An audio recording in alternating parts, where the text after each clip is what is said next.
Nous saluons encore une fois ce matin toutes les auditrices, tous les auditeurs. Nous saluons tous les frères maçons en général. Nous sommes aujourd'hui le dimanche 12 avril 2026. Encore une fois, face à notre devoir pour animer notre émission à l'écoute de la franc-maçonnerie. Nous débutons toujours l'émission avec des paroles de sagesse, les paroles de sagesse que nous tirons toujours du livre des Proverbes, en l'occurrence dans la Bible, toujours la version biblique de Louis II. Nous sommes aujourd'hui le 12 avril 2026. Nous allons tirer les paroles de sagesse dans le livre des Proverbes et précisément dans les Proverbes 12. Et je lis. Celui qui aime la correction aime la science. Celui qui hait la réprimande est stupide. L'homme de bien obtient la faveur de l'Éternel, mais l'Éternel condamne celui qui est plein de malice. L'homme ne s'affermit pas par la méchanceté, mais la racine des justes ne sera point ébranlée.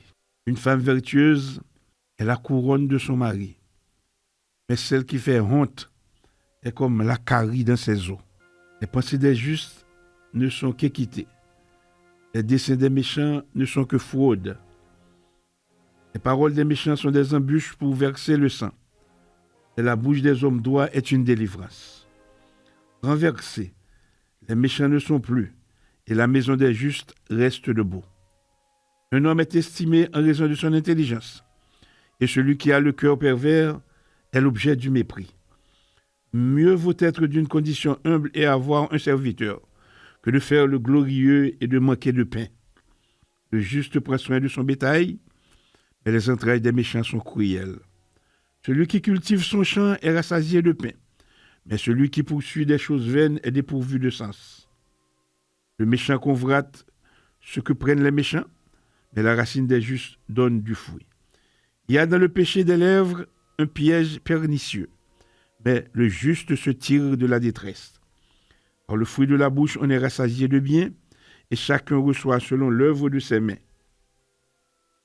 La voix de l'insensé est droite à ses yeux, mais celui qui écoute les conseils est sage. L'insensé laisse voir à l'instant sa colère, mais celui qui cache un outrage est un homme prudent. Celui qui dit la vérité proclame la justice, et le faux témoin la tromperie. Tel qu'il parle légèrement, blesse comme un glaive, mais la langue des sages apporte la guérison. La lèvre véridique est affermie pour toujours, mais la langue fausse ne subsiste qu'un instant. La tromperie est dans le cœur de ceux qui méditent le mal, mais la joie est pour ceux qui conseillent la paix. Aucun malheur n'arrive au juste, mais les méchants sont accablés de maux. Les lèvres fausses sont en horreur à l'Éternel, mais ceux qui agissent avec vérité lui sont agréables. L'homme prudent cache sa science, mais le cœur des insensés proclame la folie. La main des diligents dominera, mais la main lâche sera tributaire. L'inquiétude dans le cœur de l'homme là-bas, mais une bonne parole le réjouit. Le juste montre à son ami la bonne voie, mais la voie des méchants les égare. Le paresseux ne retire pas son gibier, mais le précieux trésor d'un homme, c'est l'activité. La vie est dans le sentier de la justice, la mort n'est pas dans le chemin qu'elle trace. C'était les paroles de sagesse tirées des Proverbes 12, le livre des Proverbes, la Bible version Louis II. Très chers frères, chères auditrices, chers auditeurs, amis de la lumière et chercheurs de vérité. En ce dimanche 12 avril 2026, lendemain des grandes vibrations pascales, nous nous retrouvons encore une fois unis par-delà les distances et les différences, cet espace sacré qu'est notre émission à l'écoute de la franc-maçonnerie. Pâques, dans toutes ses dimensions, bibliques, initiatiques, symboliques, nous rappelle le passage des ténèbres à la lumière, de la mort apparente à la vie renouvelée, du chaos à l'ordre. Et c'est précisément dans cet esprit de renaissance que nous ouvrons aujourd'hui nos travaux radiophoniques. Mais comment ne pas évoquer, avec gravité et lucidité, le tumulte du monde qui nous entoure, les tensions, les divisions, les luttes d'ego et les incompréhensions qui minent non seulement la société profane, mais parfois aussi nos propres chaînes d'union. À cela, la franc-maçonnerie ne peut rester indifférente.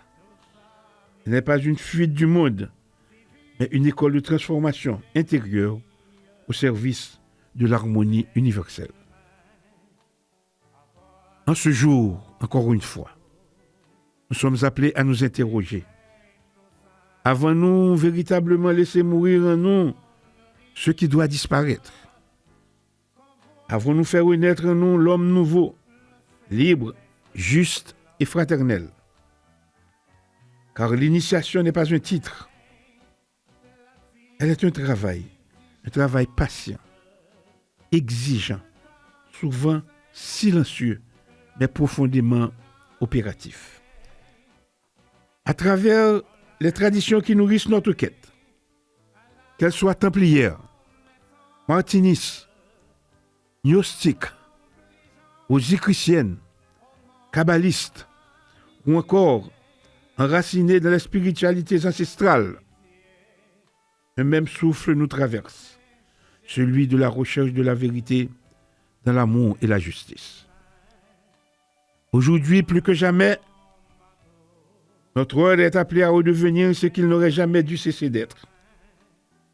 Un phare dans la nuit, un pont entre les hommes, un sanctuaire de sagesse et d'équilibre. Que cette émission soit donc un moment de réflexion profonde, mais aussi de réajustement intérieur. Un appel à la responsabilité individuelle et collective. Un retour à l'essentiel. Que chacun de nous, à son niveau, dans son atelier, dans sa vie quotidienne, œuvre à restaurer l'harmonie, à apaiser les conflits et à incarner les valeurs que nous proclamons. Frères, chères auditrices, chers auditeurs, ouvrons ensemble cette émission sous le signe de la lumière retrouvée et que nos paroles soient justes, nos pensées élevées et nos cœurs unis. Nous saluons peut-être du volant de sa voiture ou encore nous avons passé l'être encore en route et nous saluons le vénérable maître Jolin Lemoine qui généralement nous amène les questions de l'auditeur. Étant donné qu'il n'est pas encore en studio, nous n'avons pas la question de l'auditeur ce matin. Et dans ce cas précis, nous allons passer directement à ce que généralement nous appelons notre plat de résistance. À savoir, le plat de résistance, c'est le thème que nous présentons chaque dimanche à pareille heure et en ce moment précis. Très chers frères, nous osons encore dire, car nous savons que nous avons des frères. Chères auditrices, chers auditeurs, en quête de vérité, de justice et d'équilibre, il est des paroles qui traversent les siècles sans jamais perdre leur tranchant. Il est des vérités qui, parce qu'elles touchent à la nature même de l'homme, demeure éternelle. Ainsi parlait Montesquieu, et je lis. Tout homme qui a du pouvoir est porté à en abuser et à le conserver. Il va jusqu'à ce qu'il trouve des limites. Je reprends pour vous encore une fois cette pensée de Montesquieu qui fait l'objet ce matin du thème de notre émission. Tout homme qui a du pouvoir est porté à en abuser et à le conserver. Il va jusqu'à ce qu'il trouve des limites. Bonjour Vénérable Lemoine. Bonjour Sérénissime Grand Maître, Yves-Benoît Jean-Marie, bonjour à notre metteur en ondes, bonjour aux auditeurs et aux auditrices qui nous écoutent chaque dimanche matin à pareille heure. Assurément, vous étiez en train de parquer, peut-être quand il a annoncé que Je vous saluais du volant de votre voiture. Oui, en effet, j'étais justement à proximité de la radio.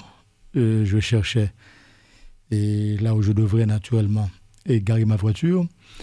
Et je vous ai entendu, mais j'ai entendu aussi les propos d'introduction qui sont tout à fait bien indiqués en cette circonstance. Et vous avez parlé de lumière et de notre ordre qui n'aurait pas dû être à ce qu'il est aujourd'hui. Et vous avez également invité tout le monde à regarder la lumière, à faire son devoir et à avancer sur le chemin de la vérité. Donc, je pense que ces propos sont mesurés, feutrés, et ce sont aussi des propos qui annoncent un éveil. Ça prendra le temps qu'il faut, mais quand même, je pense que nous, on y arrivera quand même. Merci, Vénérable Lemoine. Et vous avez peut-être suivi aussi, nous avons annoncé le thème de l'émission. Nous sommes partis ce matin avec une pensée de Montesquieu, que je vais reprendre pour que vous puissiez vous mettre dans le bain. Et cette pensée dit ceci: tout homme qui a du pouvoir est porté à en abuser et à le conserver. Il va jusqu'à ce qu'il trouve des limites. En effet, cette phrase que nous jugeons d'une lucidité implacable n'est pas une condamnation. Elle est un avertissement. Elle est un miroir tendu à toute organisation humaine et plus encore à celles qui prétendent œuvrer à l'élévation morale et spirituelle de l'homme.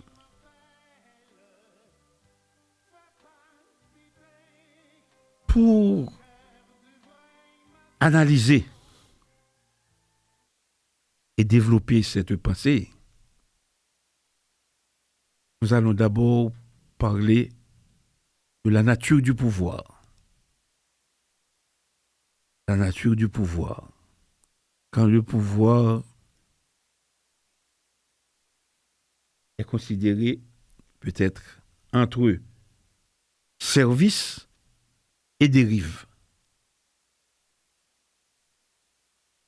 Nous dirons que le pouvoir en lui-même n'est ni impur ni condamnable.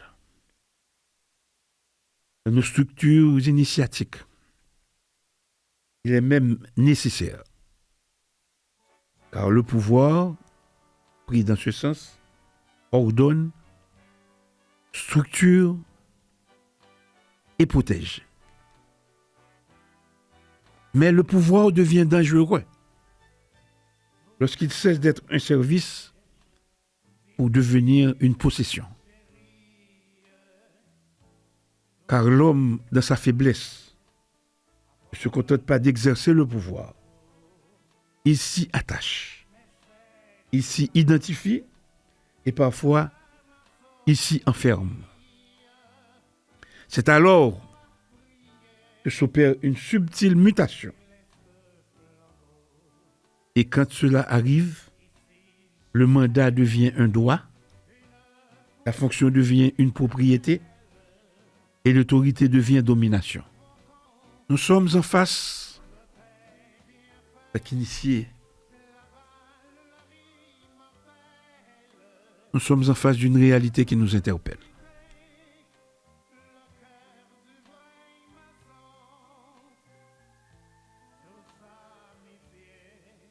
Frères, ceux qui acceptent encore de l'être,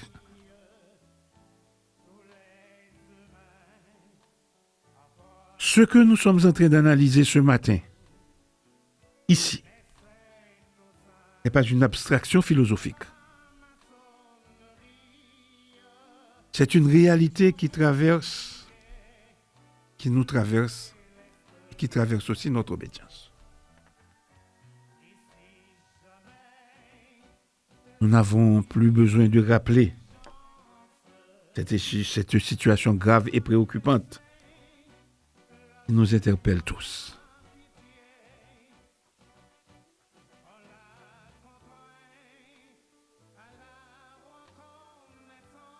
Quelqu'un qui détenait un pouvoir. Tout homme qui détenait un pouvoir et qui atteint le terme de son mandat ne saurait refuser de remettre le symbole qu'il détient. Car ce symbole n'est pas un symbole de puissance personnelle.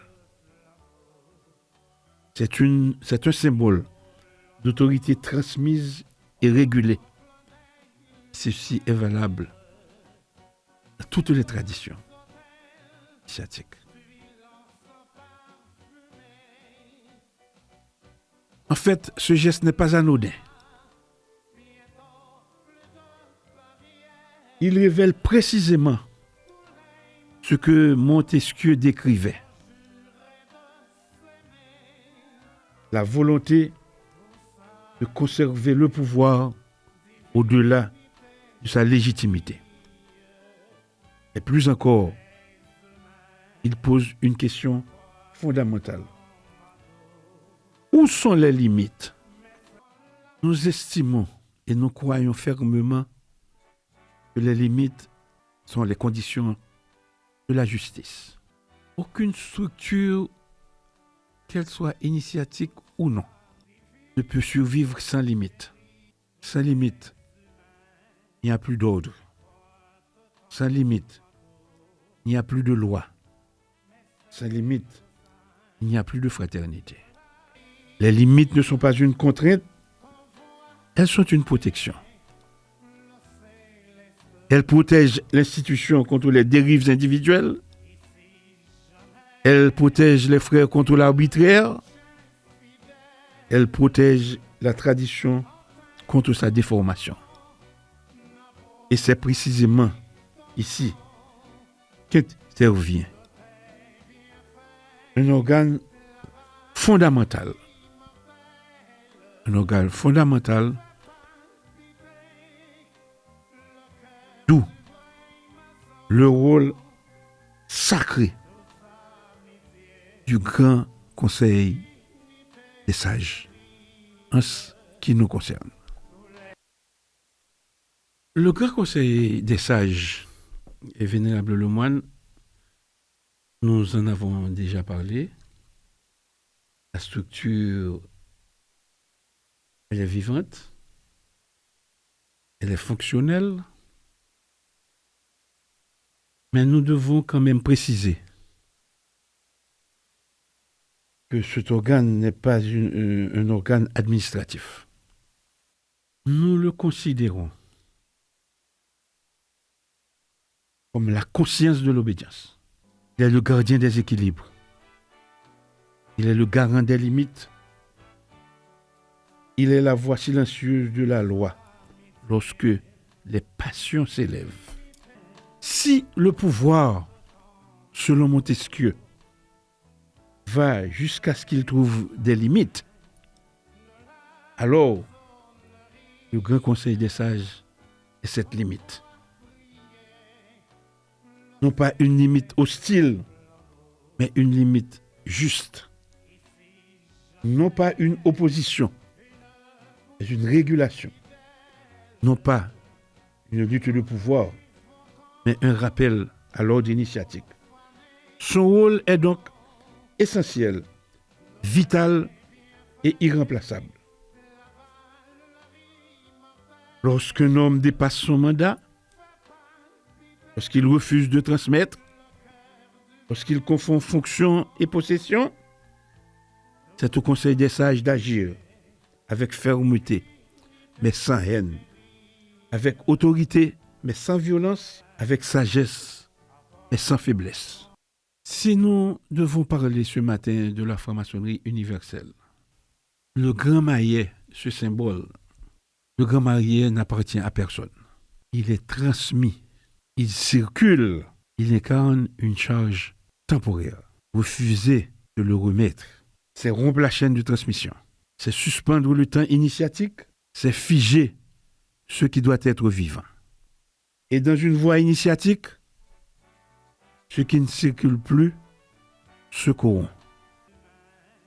Bien-aimés frères, ce moment que nous vivons est une épreuve. Mais toute épreuve est aussi une révélation. Elle révèle les faiblesses, certes, mais aussi les forces. Elle révèle les attachements, mais aussi les fidélités. Elle révèle les ambitions, mais aussi les consciences éveillées. Aujourd'hui, chacun est appelé à se positionner, non pas dans les passions, mais dans la vérité. Non pas dans les camps, mais dans les principes. Souvenons-nous. La franc-maçonnerie n'est pas un lieu de conquête, elle est un lieu de dépouillement. Elle n'est pas un espace de domination, elle est un chemin de maîtrise de soi. Elle n'est pas un trône, elle est un autel. Et sur cet autel, chacun de nous doit être prêt à déposer ce qu'il y a de plus difficile à abandonner, à savoir son ego, son attachement, son pouvoir. Car en vérité, celui qui refuse de transmettre n'est pas fort. Il est prisonnier. Et celui qui accepte de se retirer dans la dignité devient véritablement libre. Bien-aimés frères, chères auditrices, chers auditeurs, que cette réflexion nous élève, qu'elle nous éclaire et surtout qu'elle nous transforme. Que la sagesse prévienne les abus, que la loi fixe les limites et que la lumière triomphe toujours de l'ombre. Et c'était là, et Vénérable Lemoine, le thème, nous avons choisi d'analyser et de commenter cette pensée du grand philosophe Montesquieu. Tout homme qui a du pouvoir est porté à en abuser et à le conserver. Il va jusqu'à ce qu'il trouve des limites. On pourrait dire une phrase simple, mais redoutablement vraie. Je pense que le thème de l'émission de ce matin est très évocateur, c'est Nissim Maître. Un thème est très évocateur dans la mesure où ça tombe bien et ça reflète une réalité que nous vivons malheureusement. Et je pense que le thème de ce aujourd'hui est non seulement évocateur, mais c'est aussi un sujet qui peut nous porter à de grandes réflexions philosophiques, grandes réflexions sociologiques et pourquoi pas réflexions spirituelles aussi. Si nous parlons aujourd'hui de Montesquieu, en cette émission du 12 avril et de cette année courante, je pense que nous parlons, comme tout le monde le sait, nous parlons non seulement de pensée philosophique de Montesquieu, nous devons non seulement parler de cette pensée, mais nous devons parler aussi de ce qu'il y a de subtil dans la réflexion émise par Montesquieu. Et parler de cette pensée de Montesquieu, nous devons préciser que Montesquieu est un philosophe et écrivain français des Lumières et il a marqué son temps, le XVIIIe siècle. Et l'une des références sûres de Montesquieu, c'est son ouvrage L'Esprit des lois. L'esprit des lois, je m'imagine. Oui, L'Esprit des lois, dont on s'inspire pour asseoir les bases de la philosophie juridique de différents systèmes juridiques. Et il est aussi l'auteur de l'ouvrage qui s'intitule Les Lettres à Persane. Et Montesquieu, dans L'Esprit des lois, il a eu à dire il faut que le pouvoir arrête le pouvoir. C'est justement dans cette optique, Sénésim Maître, et tu as si bien parlé de celui qui détient le pouvoir, il est appelé à s'en abuser. Eh bien, il faut que le pouvoir arrête le pouvoir, c'est-à-dire il faut avoir une instance, une institution, un autre pouvoir pour contrebalancer le pouvoir d'en face. Pour prendre, pour veiller à la bonne marche des choses. En ce sens, je pense que le thème de ce aujourd'hui est bien choisi. Mais dans la lecture que vous avez faite, Sénésim Maître, et vous avez si bien dit, il ne faut pas confondre fonction à possession. Moi-même, je pense que dans les différents commentaires que nous allons faire, nous allons demander à tous nos bien-aimés frères de bien se situer, comme vous avez également si bien dit, chacun est appelé à se positionner, non pas dans les camps, mais dans les principes. Et nous sommes en train de défendre les principes, Sénésim Maître. Alors, dans ce sens, vénérable le moine, si nous devons faire des commentaires, voyons ce qu'on peut dire à partir maintenant de cette pensée, et en ce qui nous concerne personnellement. Et voyons qu'est-ce qu'on peut dire. Est-ce qu'on ne pourrait pas parler de la force de la pensée? Oui, c'est la force de la pensée, justement. Et cette phrase est évoquée ce matin, à elle seule, résume une grande partie de l'histoire humaine. Elle ne vise pas un homme en particulier, il faut le préciser. Elle vise une tendance universelle. Effectivement, c'est vrai ce que vous dites, parce que Montesquieu, il ne dit pas certains hommes, il a bien dit tout homme. Tout homme. Cela signifie que personne n'est à l'abri. Exactement. Personne n'est à l'abri. Et ceux qui pensent être initiés, éveillés, élevés, eh bien, ils doivent nécessairement le prouver dans leur action de tous les jours. C'est un devoir, le devoir de l'initié. Quand il dit que personne n'est à l'abri, effectivement, même peut-être ceux qui pensent être initiés, éveillés et élevés, ils ne sont pas aussi à l'abri. Et c'est là toute la subtilité. Toute la subtilité, parce que quand on parle d'initiation, l'initiation ne supprime pas ce risque-là. Mais, au contraire, l'initiation augmente la responsabilité. Tout à fait. Ça veut dire que le péché en connaissance de cause, vous devenez peut-être 77 fois plus coupable. Oui, tout à fait. Que celui qui pêche par innocence. Correct. Et dans la franc-maçonnerie, et si nous parlons, vous avez si bien mentionné, le pouvoir dans l'ordre initiatique. Comment doit-on concevoir le pouvoir dans l'ordre initiatique? Dans la franc-maçonnerie, le pouvoir n'est pas censé être une domination. Il est une charge, une mission, un service. Aussi simple que ça. Oui, mais quand même, il faut dire aussi que nous devons constater aussi que même dans cet espace sacré, les dérives existent. Les dérives sont là. Malheureusement. Parce que le pouvoir agit comme un révélateur.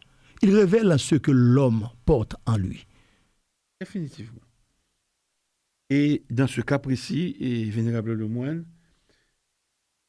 s'il n'est pas maîtrisé intérieurement, il déborde extérieurement.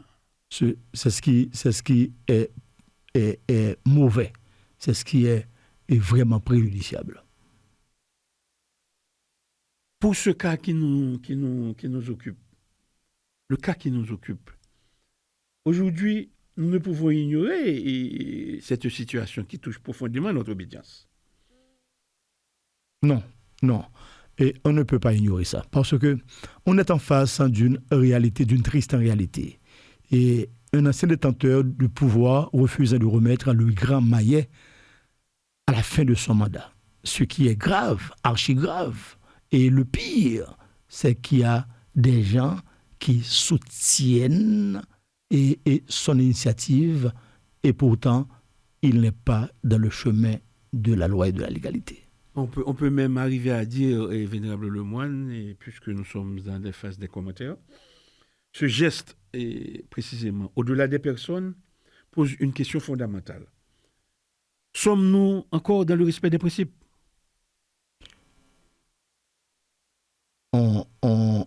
On répondrait à la négative. Et où sommes-nous entrés dans une logique de rétention du pouvoir? Pourquoi doit-on entrer dans une telle logique?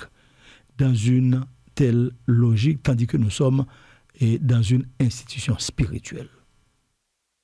Alors, il faut quand même aussi analyser l'analyse profonde de ce qu'on pourrait appeler l'abus d'autorité. Nous en avons aussi parlé. Donc, l'abus de pouvoir ne commence pas par un acte spectaculaire. Il commence par une justification intérieure. Ah ouais. Là, il y a lieu de se demander qu'est-ce qui se passe à l'intérieur même de cette personne qui affiche ce comportement. Est-ce que cette personne est saine d'esprit? Est-ce que cette personne est en possession d'elle-même? Est-ce que cette personne est-ce qu'elle comprend exactement ce qu'elle fait? Et oui, l'homme se dit je suis indispensable. Sans moi, tout s'effondre. Je protège l'ordre. Ça, c'est l'expression de l'ego. Oui, effectivement, c'est l'expression de l'ego. Et quand l'ego est comme ça, quand l'ego se déguise en mission, c'est ce qui arrive. C'est ce qui arrive toujours. Nous avons aussi parlé des limites. Des limites, et selon Montesquieu. Il va jusqu'à ce qu'il trouve des limites. C'est la phrase clé. C'est la phrase clé. Parce que autant qu'il avance dans ses dérives, autant qu'il se croit dans le chemin, et maintenant, il va se trouver en face d'une autre instance, d'une autre autorité, d'une autre personne qui lui dit « halte là ».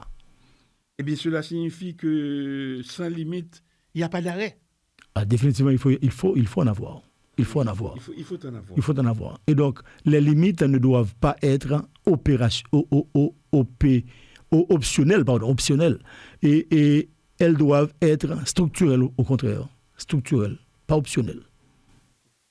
C'est ça. Donc, ceci nous amène, encore une fois, au rôle du Grand Conseil des Sages. C'est ici que le Grand Conseil des Sages prend toute son importance et à sa place aussi. Eh bien, nous devons en ce sens en préciser que le Grand Conseil des Sages, il n'est pas un organe secondaire, il est plutôt le garant de l'équilibre. À chaque fois qu'il y a ces gens de dérive, à chaque fois qu'il y a ces gens de situation, à chaque fois qu'il y a ces gens de laisser aller, il faut que le Conseil des Sages, en ce qui nous concerne, dise son mot en ce sens.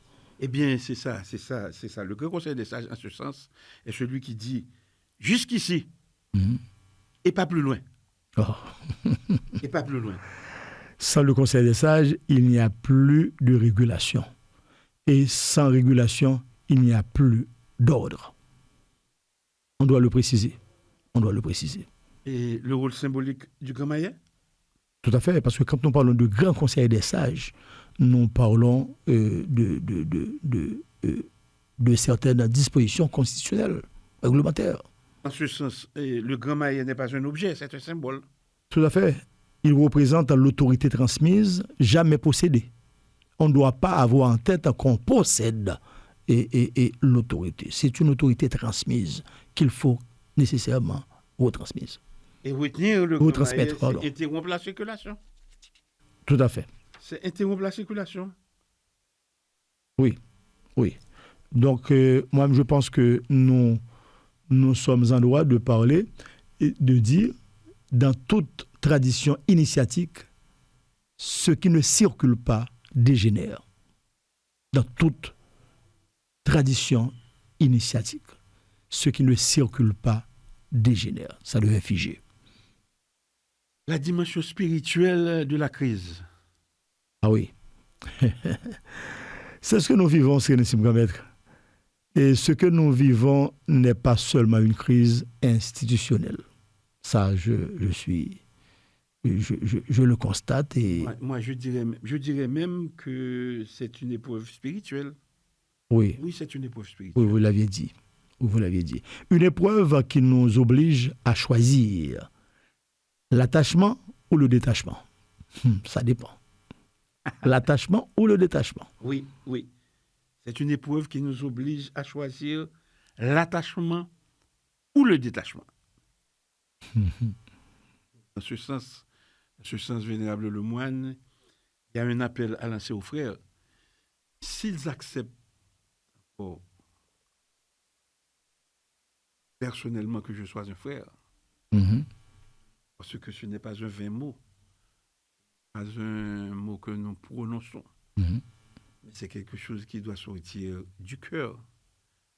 Il faut dire, en ce sens, bannir l'hypocrisie, tout ça. Mhm. L'hypocrisie, les coups bas, etc. Donc, nous parlons du frère jusqu'à preuve du contraire. Tout à fait. Maintenant, vous avez bien dit, cette épreuve nous oblige à choisir entre l'attachement ou le détachement. Tout à fait. Donc, dans ce sens-là, et chaque frère est concerné. Concerné et le frère doit nécessairement choisir et de faire silence. À partir de ce moment, il se fait complice. Et Oui, le silence devient complicité lorsque la vérité est connue.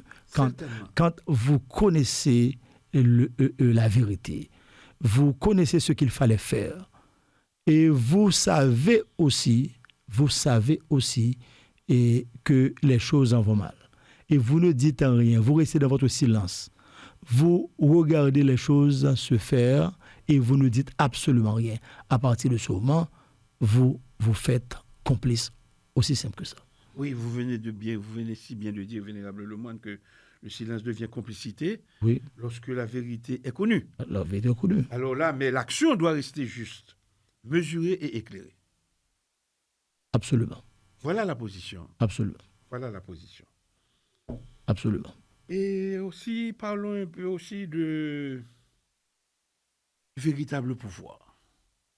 À partir de tout ce que nous venons de dire, et qu'est-ce qu'on pourrait dire du véritable pouvoir? Eh bien, vous aviez effleuré ça dans le développement que vous avez fait.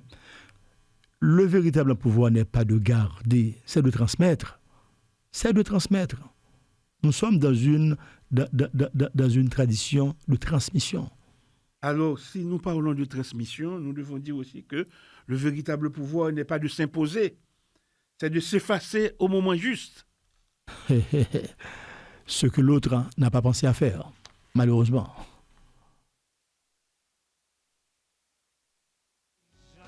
En définitif, en termes de conclusion, Oui. en termes de conclusion, celui qui le transmet révèle sa maîtrise. Révèle sa maîtrise dans le sens que c'est quelqu'un qui est conscient de son devoir, de sa mission, de sa fonction, et qui se respecte aussi. Il a reçu, il transmet, et ça révèle sa maîtrise de soi, son sérieux, son sens aigu du devoir accompli. Donc, si vous parlez de celui qui transmet, révèle sa maîtrise, il faut bien dire aussi que celui qui s'accroche au pouvoir ne fait que révéler sa peur. Tout à fait. Et une peur bleue. Une peur bleue. Et je dirais que moi-même, je ne vais pas me laisser envahir par cette peur. Parce que je sais que c'est à travers la transmission que je révèle ma maîtrise. Oui. Je n'ai pas le droit d'avoir peur. Et aussi, nous pouvons encore aller plus loin, dire que celui qui pose des limites protège l'ordre. Oui. En définitive, nous pouvons encore continuer à élaborer et à partir de nos commentaires. Et nous pouvons dire ceci. Dans l'esprit de cette pensée de Montesquieu, comme nous sommes en train de commenter, une fois que les limites ont été clairement posées, persister dans le désordre ou dans le chaos, ce n'est pas une simple faiblesse humaine. Cela devient un choix conscient. Mm-hmm. On peut alors comment peut-on qualifier un tel homme, qu'il soit profane, initié ou dignitaire, selon plusieurs niveaux de lecture, selon plusieurs niveaux d'analyse. Vous allez comprendre et vous allez accepter avec moi, Vénérable Lemoine, que sur le plan moral, cette personne-là, il devient un abusant persistant. Non seulement qu'il a abusé du pouvoir, mais il persiste dans cet abus pour devenir un abusant persistant. Non plus quelqu'un qui a cédé à la tentation du pouvoir, mais quelqu'un qui refuse délibérément la correction. Il devient alors, je dis bien qu'il soit profane, initié ou dignitaire, cet homme devient un homme qui est dans le déni de la loi, un acteur des désordres volontaires et un être qui privilégie son intérêt sur le bien commun. Et en ce sens, je pense que tout le monde devrait pouvoir identifier le vrai visage de certaines personnes qui se comportent comme ça. Et tous les frères maçons qui sont dignes de ce nom devraient également pouvoir prendre leurs responsabilités, ces frères maçons. Ils devraient normalement non seulement se sentir conscientisés par ce que nous sommes en train de dire, et ce sont des choses documentées. On devrait également trouver des frères qui se posent des questions, à savoir quel est donc l'objectif de celui qui détient le pouvoir au-delà même des termes de son mandat.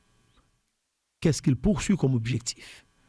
Eh bien, l'objectif poursuivi, c'est bien un objectif macabre, un objectif, je dirais, qui a un but bien déterminé, mais qui n'est pas du tout l'objectif de l'ordre maçonnique, l'objectif des frères maçons, l'objectif, ce n'est pas non plus la mission qui lui a été confiée. et rester au terme, rester au-delà du terme de son mandat, c'est vouloir et vouloir et continuer dans les dérives. Parce qu'il a toujours dit que ce n'est pas grave de tomber, c'est la volonté de se relever, ce qui est important. Donc, en ce sens, Sénissime, je pense que là encore, nous sommes en train de demander à tous nos bien-aimés frères de comprendre ce qui est en train de se passer. Et chaque frère doit pouvoir prendre ses responsabilités. Et c'est ce que nous sommes en train de dire. Parce que quand nous laissons quelqu'un avec maintenant un pouvoir illégal, irrégulier, et qui se dit avoir le droit maintenant de toucher et au fondement même de l'institution, tels les règlements généraux, la constitution maçonnique. Donc, avec quel pouvoir on peut accepter que quelqu'un arrive à le faire? Est-ce pour changer l'ordre des choses? Est-ce pour s'attaquer, si vous voulez, aux intérêts de l'ordre? Ou est-ce dans l'esprit de créer une place de choix à ses petits copains, à ses amis ou à ces gens et qui ne sont pas éligibles? Et on va faire un arrangement au niveau des règlements généraux, on va faire un arrangement maladroit dans la Constitution, maintenant pour faciliter, si vous voulez, d'autres personnes, d'autres frères à pouvoir accéder à la grande maîtrise, à pouvoir accéder à des postes importants dans l'ordre. Moi, je pense qu'il y a un danger imminent qui nous guette le pas. Je pense qu'il y a un danger imminent et qui nous menace. En ce sens, il ne faut pas laisser et les choses se dégénérer davantage. Il faut les stopper. C'est pour cela que dans la lecture, dans le morceau et d'architecture du Sérénissime Grand Maître Yves-Benoît Jean-Marie de ce matin, il a choisi de limite. On va jusqu'à imposer une limite. Parce que si nous n'imposons pas une limite à cette dérive, on va regretter pendant des années encore. Merci, Vénérable Lemoine. Sur le plan initiatique, la qualification devient plus grave. En ce sens-là, nous devons parler d'un initié déchu dans sa pratique, même s'il conserve ses titres. Nous devons parler d'un initié déchu dans sa pratique, même s'il conserve ses titres. Pourquoi? Parce que l'initiation implique plusieurs choses. La capacité à se corriger, l'acceptation des limites et le respect des équilibres. S'il persiste, malgré ses avertissements, malgré ses mesures, malgré ses limites, il devient un contre-initiatique dans ses actes. Il devient automatiquement, nous parlons de tout homme, un facteur de rupture de la chaîne d'union. Il devient un homme qui a trahi l'esprit sans nécessairement perdre la forme. Je reprends, Vénérable Lemoine. Quand un homme persiste, un initié persiste, malgré les avertissements, devient un contre-initiatique dans ses actes. Un facteur de rupture de la chaîne d'union. Un homme qui a trahi l'esprit sans nécessairement perdre la forme.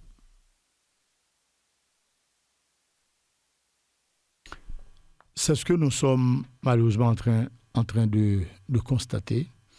Et c'est pour cela que je viens de m'adresser à mes bien-aimés frères. Et je viens de m'adresser à tous ceux qui nous écoutent. Je viens également de m'adresser à tous ceux qui sont conscients de ces dérives à constater. Eh bien, nous disons qu'il ne faut pas laisser les choses se dégénérer davantage. Et dans mes contacts en personnel, et je crois avoir entendu dire qu'on est en train maintenant de penser à changer même le mandat des vénérables. Je crois avoir entendu dire, et on est en train de limiter le pouvoir des vénérables, tandis que les gens là les frères là qui se disent encore dignitaires de l'ordre, ils font tout ce qu'ils peuvent pour assurer une succession dans l'illégalité. À partir de ce moment, je pense, et je reprends encore le même mot que j'avais prononcé, il y a un danger imminent qui nous guette le pas. Les frères qui nous écoutent, ils doivent se poser des questions. Ils doivent également commencer à poser des questions à ces dignitaires, à ces frères qui se disent dignitaires et qui veulent tout et chambarder comme principe. Les principes sont là. Les principes directeurs sont là. Quand on passe totalement à côté de ces principes directeurs, on est tombé carrément dans toutes sortes de dérives. Et ce sont des dérives qui portent un préjudice à l'ordre maçonnique. Et celui-là qui devient aujourd'hui franc-maçon par l'initiation aujourd'hui, ou celui-là qui a toujours été franc-maçon par rapport au nombre d'années et de vie maçonnique active, il doit se sentir menacé par ces genres de comportements. C'est pour cela que je trouve le thème de l'émission correct aujourd'hui, quand vous avez cité Montesquieu dans sa phrase célèbre, et pour parler de tout homme qui a du pouvoir est appelé à l'abuser. Eh bien, nous avons, nous autres, cité L'Esprit des lois, qui est un ouvrage important et qui a traversé les siècles, l'ouvrage de Montesquieu, dont on s'inspire pour faire pas mal de philosophie, pour arriver à soit la base de la philosophie juridique et de différents systèmes juridiques. Nous disons que là encore, nous devons non seulement demander aux frères de comprendre ce qui est en train de se passer, mais d'accepter aussi qu'il y ait une limite qui s'impose à ces gens qui sont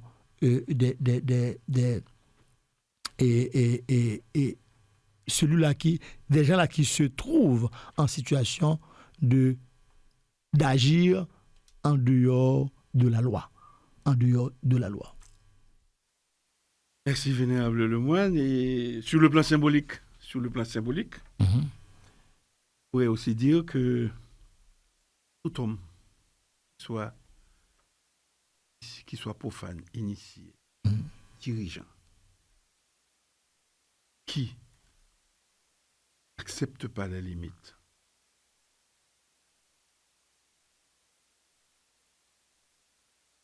il devient automatiquement un usurpateur de fonction, un gardien illégitime d'un symbole qui ne lui appartient plus. Ouais. Et un obstacle majeur à la circulation de la lumière. Alors, dans toute tradition initiatique, il est clair que retenir ce qui doit être transmis, c'est interrompre automatiquement le flux vivant. Et là encore, il y a anguille sur roche.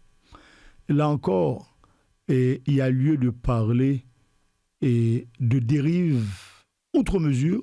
Il y a lieu de parler d'actions malheureusement et malhonnêtes, parce que quand on est conscient de ce qu'il faut faire et qu'on choisit sciemment de ne pas le faire dans les formes régulières, on choisit sciemment de ne pas suivre le chemin de la loi,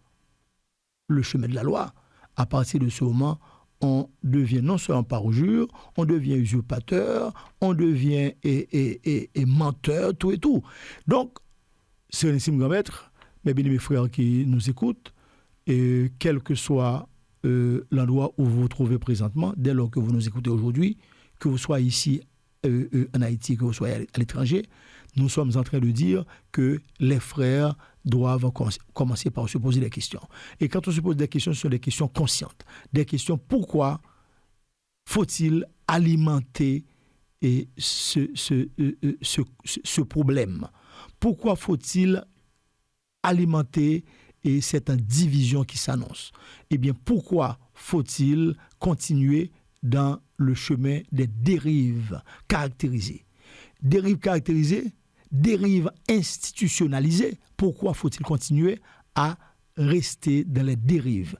Pourquoi, après le 25 janvier de cette année, il n'y a pas une transmission du grand maillet de commandement?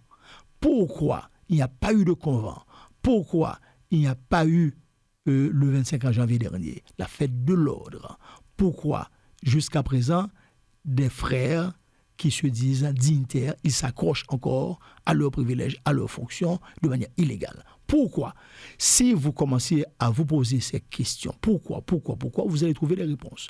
Et si vous acceptez de rentrer dans des logiques de convenci, de convença, de règlements généraux et amendés, constitution amendée, faire ci, faire ça, vous rentrez carrément dans le désordre.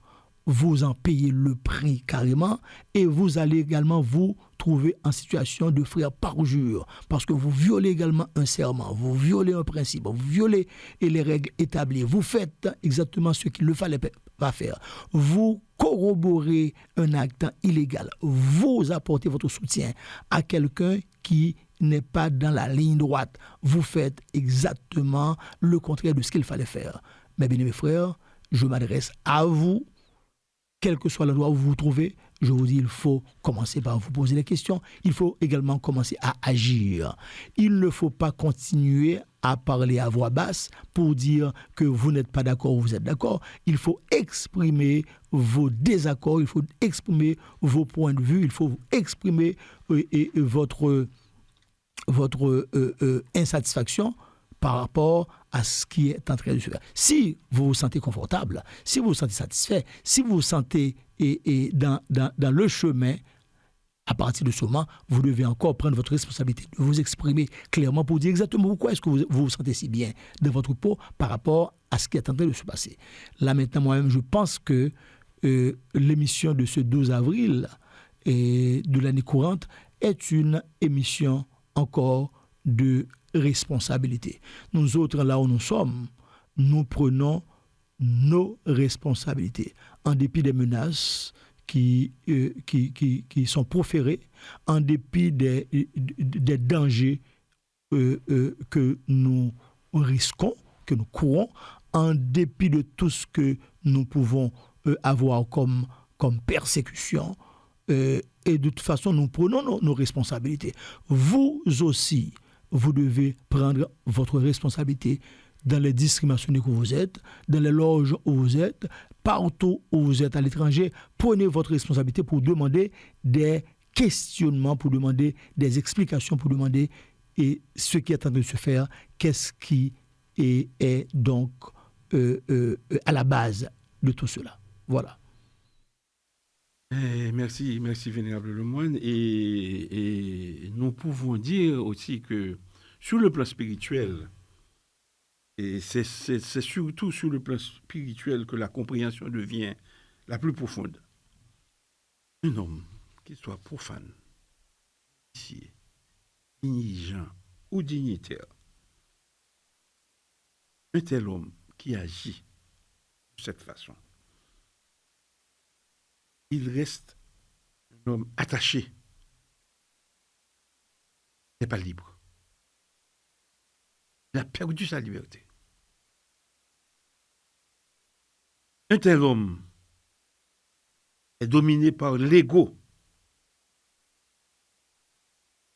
Celui qui est dominé par l'ego n'est pas maître de lui-même. Un tel homme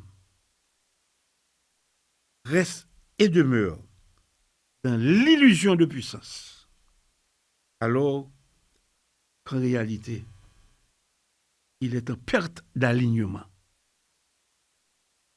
Autrement dit, il n'est pas fort. Il est un prisonnier de ce qu'il croit posséder. Ça me fait rire, Sérénissime Grand Maître, ça me fait rire à vous entendre et parler de prisonnier, de celui qui n'est pas libre, de celui qui s'accroche à des pouvoirs au-delà et des termes de son mandat, qui est prisonnier, qui n'est pas libre. Eh bien, ça me fait rire. Pourquoi? Parce que dans mes itinéraires professionnels, j'ai toujours rencontré des frères maçons et qui sont de la même profession que moi. Et pourtant, ce sont des frères qui... En fait, j'ai toujours eu le bonheur, le plaisir, l'immense joie de les rencontrer et de leur donner, dépendamment de l'endroit où l'on est, l'accolade fraternelle, le baiser fraternel, etc. Et bien, ces derniers jours, il y a des frères que je rencontre qui, visiblement, ils ont honte d'échanger des regards avec moi. Ils ont honte de me regarder, ils ont honte de me parler de la maçonnerie. Ils ont également honte d'aborder quoi que ce soit comme sujet maçonnique avec moi. Parce qu'ils savent qu'ils ne sont pas dans la ligne droite. Ils savent qu'ils ne sont pas en situation de liberté, comme vous avez si bien dit. Et c'est pour cela que j'ai ri. Ils ne sont pas en situation de frère libre. Or, il est si bien dit que le frère maçon doit être libre et de bonnes mœurs. Ils savent très bien qu'ils ne sont pas libres parce que accepter de collaborer dans une situation pareille, eh bien, c'est aliéner sa liberté. C'est aliéner sa conscience. C'est aliéner totalement son libre arbitre. Alors là, il se pose une question de la force de caractère. Exactement, force de caractère, bien dit. Parce que est-ce que le frère Jean-Marie a la force de caractère suffisante pour dire non, on ne peut pas arriver là. Je suis avec vous, c'est vrai, mais vous ne pouvez pas faire ça. Vous ne pouvez pas faire ci. Est-ce que tout le monde a le sens du devoir, la force de caractère du grand maître Harold Cadet, que je me permets de citer, qui a dû claquer la porte, voyant que les choses se déroulent mal. Je me permets de citer son nom. Est-ce que tout le monde a la force de caractère de Gélin le moine Gélin, pour remettre également sa démission comme premier grand maître adjoint et dire carrément que je ne vais pas, moi-même, le moine Gélin, pour ce que je représente dans la franc-maçonnerie, je ne vais pas m'associer à une structure illégale après avoir soudoyé des vénérables maîtres pour vous donner quelque chose que je n'appelle pas mandat, pour rester au timon des affaires maçonniques au-delà du terme de son mandat. Est-ce que tout le monde a cette force de caractère? Moi, je m'adresse aujourd'hui à d'autres vénérables. Je leur demande de faire preuve de force de caractère. Faire preuve de force de caractère pour dire non à ce qui est en train de se passer, pour prouver que vous n'avez pas apporté votre soutien à ce qui est en train de se faire et à ce qui va se faire. Donc maintenant, vous prenez la bonne décision que je ne vais pas vous dicter, mais vous aurez suffisamment de lumière et de sagesse pour prendre la décision qu'il faut au moment opportun. Et je crois que c'est le moment le plus opportun, le moment le plus idéal de dire non, non, non à ces dérives caractérisées, à ces désordres institutionnalisés. Merci, Vénérable Lemoine, et pour avoir complété avec autant de brio et les commentaires qui se sont découlés du thème traité ce matin. Donc, en conclusion, nous pouvons dire, Vénérable Lemoine, que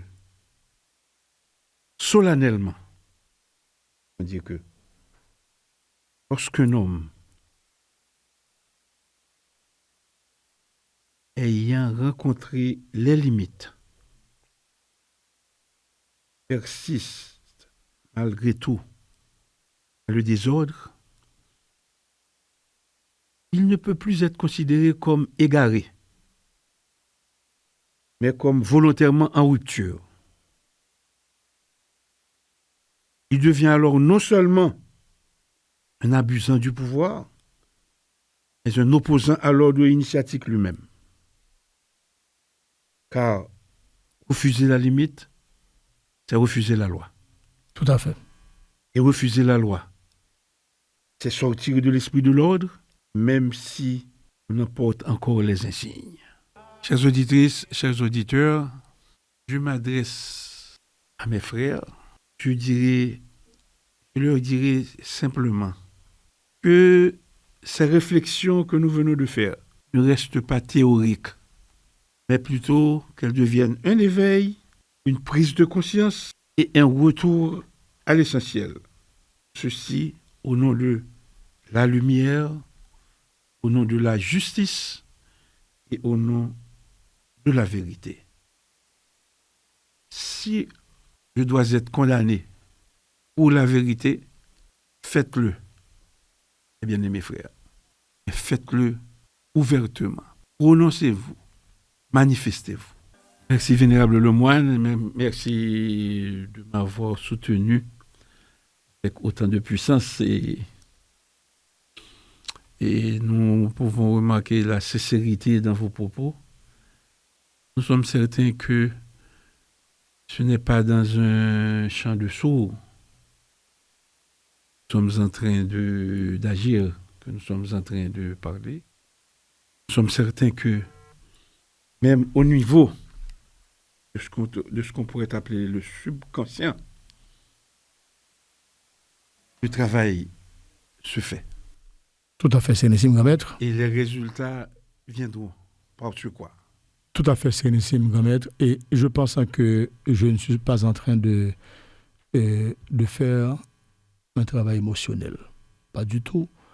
Je suis plutôt en train de faire un travail consensueux. Et quand je m'adresse à mes frères, je m'adresse avec un respect, je m'adresse avec révérence. Et quand je m'adresse avec mes frères, je m'adresse également avec sagesse et lucidité. Cependant, quand il faut dire la vérité, c'est de manière crue. Il faut aussi avoir les mots qu'il faut pour dire la vérité. Et c'est dans ce sens que moi-même, j'ai alerté les frères pour qu'ils ne prétextent pas cause d'ignorance. J'ai alerté mes frères sur ce qui est en train de se passer. Après plus de 15 ans au Conseil exécutif du Grand Orient d'Haïti de 1924, je cite un Grand Orient d'Haïti, eh bien, je m'habitue avec le mode opératoire du Grand Orient d'Haïti, je m'habitue également avec mes frères, mes collègues. Et j'ai côtoyé pas mal de gens, et pas mal de gens me côtoient également. Les vénérables maîtres de différentes loges et me connaissent pour ma franchise et mon franc-parler. J'ai dit qu'aujourd'hui, il y a des dérives constatées. Si vous gardez le silence, vous vous faites un complice. Cette complicité a son poids. Cette complicité a son poids. Et un jour viendra, on peut vous poser des questions concernant votre silence et votre complicité. Pourquoi avez-vous été à telle fonction, à telle époque donnée, vous n'avez pas agi, vous n'avez pas donné votre mot, vous n'avez rien dit. Pourquoi avez-vous accepté et de participer à telle ou telle autre chose, et tandis que vous savez sciemment que c'était totalement illégal? Pourquoi? Et vous aurez à répondre à toutes ces questions. Dans ce sens, moi je pense qu'il est temps de dire à mes bien-aimés frères de se ressaisir, de faire ce qu'il faut faire et d'avancer sur le chemin de la lumière, le chemin de la sagesse, le chemin de la vérité, le chemin de la loi. Là où nous sommes, nous ne sommes pas dans la loi. Et je vais terminer, Sérénissime Maître, pour dire une chose qui revêt un caractère fort. Quelqu'un qui essaie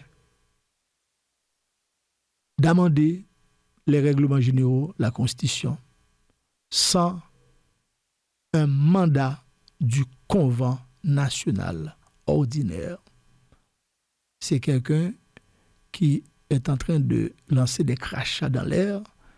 Ce sont des crachats qui vont le tomber par-dessus le nez. Parce que, quel que soit ce que vous faites, eh bien, ce sont des choses qui seront attaquées parce que vous savez très bien que vous avez pu les réaliser en marge de la loi. Donc, même si vous arrivez avec la complicité de certaines loges à faire ci, à faire ça, eh bien, ce sont des choses qui seront remises en question au moment opportun parce que vous ne l'aviez pas fait revêtu d'une autorité légale. Vous ne l'avez pas fait revêtu d'un chapeau constitutionnel. Vous ne l'avez pas fait dans les termes de votre mandat. Et par conséquent, vous allez nous donner l'occasion de nous poser des questions. Pourquoi est-ce que vous avez pu faire ci, vous avez pu faire ça, au-delà même du terme de votre mandat, tandis que vous n'étiez pas une autorité légitime autorisée à agir et à prendre de telles décisions qui concernent le fondement même de l'ordre. Voilà ce que je voulais dire à mes bien-aimés frères. En créole maintenant, quel que soit ça, une autorité illégitime, illégale, t'a fait, eh bien, les papes engagés l'ordre là, les papes engagés la franc-maçonnerie, les papes engagés personne monde, les engagés propre lui-même, parce que ou pas reconnaître autorité monde qui agit. Et quelle que soit manœuvre qui a faite pour changer règlement généraux, pour changer constitution, pour changer teneur livre de droit ça yo, de droit maçonnique ça yo, eh bien nous pourrons trouver nous en situation, même si je ne aujourd'hui là on a toute l'attitude ou t'as toute l'attitude pour ta faire, eh bien river puis devant, c'est nous pourrons remettre en question parce que c'est pas bagaille qui fait et dans la lumière, dans la loi, c'est bagaille qui fait en marge de la loi, bagaille qui fait en battable. Ou pral dire que vous gagnez X loge, Z loge et T loge qui avec vous, eh bien nous dit que pour loge ça avec vous, maintenant qui ça yo doit réunir dans un convent national ordinaire. Ou pral dire que pral organiser convent extraordinaire qui soyez pour organiser convent extraordinaire. Qui soyez à quel titre qu'on va organiser convent extraordinaire. C'est samedi. Je m'appelle le moine Gélin. C'est samedi. On va l'organiser convent extraordinaire à quel titre? On va dire que loge campé dehors, eh bien loge ça yo qui campé dehors là, nous pas gain pour poser question pour demander qui ça qui t'est passé, comment ou t'es fait adhérer à une structure illégale pour bail droit pour faire des choses illégales. C'est ça que nous avons parlé. Et nous disons en français, nous disons en créole, et nous estimons que chaque monde est capable de prendre responsabilité dans ce sens-là. Moi, il est le moine Gélin, quel que soit samedi, là, m'assumer. Merci, Vénérable. Ok, le moment est venu pour passer à la pensée du jour. Nous allons tirer la pensée du jour du livre Les pensées quotidiennes du maître Omar Mikhaël Ivanov. Nous sommes aujourd'hui le dimanche 12 avril 2026. Et je lis. Qu'est-ce qu'un maître spirituel? Une tête, une vraie tête, Une tête qui est consciente de la valeur du travail divin et qui est toujours liée au ciel. Grâce à ce lien, même quand il doit s'absenter, en réalité sa place n'est pas vide.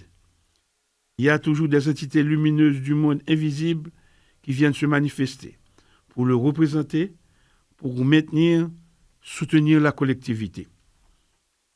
Une tête. Le maître n'est jamais absent. Les êtres divins auxquels il est lié viennent prendre sa place. Voilà pourquoi il est si important d'avoir un maître, de le suivre, de l'aimer, de lui faire confiance. Car vous sentirez toujours soutenu, aidé, éclairé, vivifié. Si ce n'est pas par votre maître lui-même, ce sera par ceux auxquels votre maître est lié et qui sont toujours là. C'est là la pensée du jour du maître Omram Mikhaël Ivanov, tiré du livre Les pensées quotidiennes. Ne mentons pas à l'émission dominicale. En effet, comme à l'accoutumée, vénérable Lemoine, chers auditrices, chers auditeurs, mes bien-aimés frères, en qualité, en conscience, en vérité, le moment est venu pour procéder comme nous le faisons à la fin de chaque émission, la lecture et à la prononciation, la grande invocation. Du point de lumière dans la pensée de Dieu, que la lumière afflue dans la pensée des hommes, que la lumière descende sur la terre. Du point d'amour dans le cœur de Dieu, que l'amour afflue dans le cœur des hommes, puisse le Christ revenir sur terre. Du centre où la volonté de Dieu est connue, que le dessein guide le faible vouloir des hommes, le dessein que les maîtres connaissent et servent. Du centre que nous appelons la race des hommes, que le plan d'amour et de lumière s'épanouisse, et puisse-t-il sceller la porte de la demeure du mal. Que lumière, amour et puissance restaurent le plan sur la terre. Mes bien-aimés frères, chers auditrices, chers auditeurs, vous tous, fidèles amis de la quête intérieure, alors que s'achèvent les travaux de cette émission à l'écoute de la franc-maçonnerie, ce dimanche 12 avril 2026, il nous revient de refermer ce temps sacré, non pas comme une fin, mais comme un passage. Un passage vers l'intégration de ce qui a été dit, ressenti, peut-être compris ou pressenti. En cette période profondément marquée par les énergies de renaissance issues de Pâques, nous avons évoqué ensemble la nécessité de mourir à certaines illusions, à certains attachements, à certaines divisions, pour renaître à une conscience plus juste, plus fraternelle, plus éclairée. Mais que restera-t-il de ces paroles si elles ne deviennent pas actes? Que restera-t-il de nos réflexions si elles ne traduisent pas en transformation réelle dans nos vies et dans nos ateliers? Car la véritable œuvre ne se fait pas seulement dans le temple, elle se poursuit dans le monde, dans nos paroles quotidiennes, dans nos silences, dans nos choix, dans notre capacité à incarner la paix là où règne la discorde. À l'heure où les ténèbres semblent parfois gagner du terrain, dans la société comme dans certains espaces initiatiques, souvenons-nous que la lumière, elle, ne lutte pas, elle éclaire. Et il suffit d'une seule flamme, tenue avec constance et sincérité, pour commencer à dissiper l'ombre. Que chacun de nous devienne cette flamme. Que chacun de nous, sans bruit, sans orgueil, mais avec détermination, participe à la reconstruction de la chaîne d'union, à la restauration de la confiance, à l'élévation des consciences. Bien-aimés frères, Chères auditrices, chers auditeurs, que ce que nous avons partagé aujourd'hui ne reste pas suspendu dans les terres et s'enracine profondément en chacun de nous. Puissions-nous repartir de cette émission plus conscients, plus responsables et surtout plus unis dans l'essentiel. Que la paix soit dans vos cœurs, que la sagesse guide vos pas et que la lumière éclaire chacun de vos chemins. Nous vous remercions de votre écoute fidèle et nous vous donnons rendez-vous dimanche prochain à pareille heure pour une nouvelle émission à l'écoute de la franc-maçonnerie. Bon dimanche et bonne semaine à vous toutes et à vous tous.